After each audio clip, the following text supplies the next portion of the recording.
אני מחזיק לפניי מסמך של האו"ם, New World Order, UN Agenda. אני אומר לכם ישר את התרגום.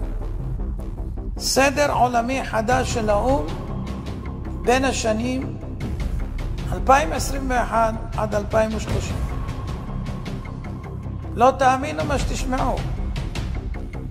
תתכוננו.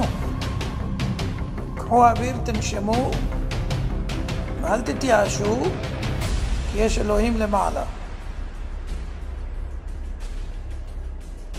דבר ראשון, בין השנים האלה תהיה ממשלה עולמית אחת.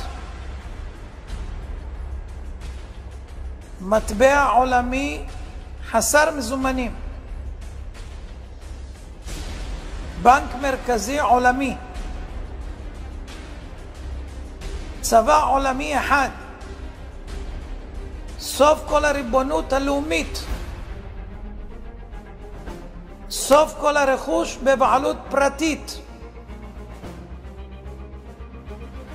סוף התא המשפחתי. סילוק אוכלוסין. שליטה בגידול האוכלוסייה וצפיפות האוכלוסייה. חובה מרובה בחיסונים.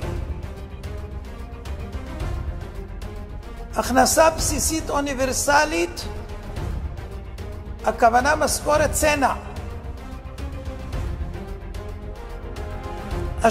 השתלת מיקרוצ'יפ לרכישה, נסיעות, מעקב ובקרה.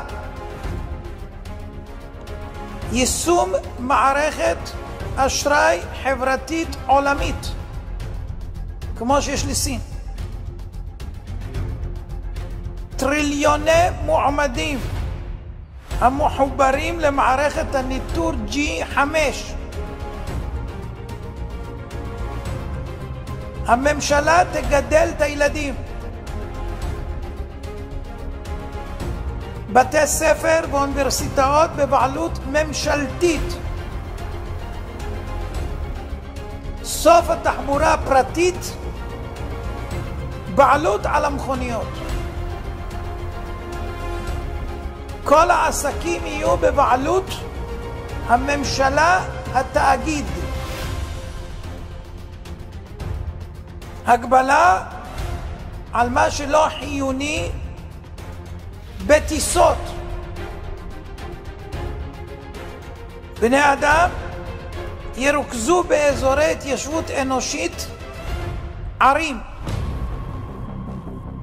סוף ההשקיה. סיום המשק הפרטי, החי והמרעה. סוף הבתים המשפחתיים. שימוש מוגבל בקרקע המשרתת צרכים אנושיים. איסור של תרופות טבעיות שאינן סינתטיות ורפואה נוטורופטית. בסוף דלק מאובנים. עד כאן המסמך.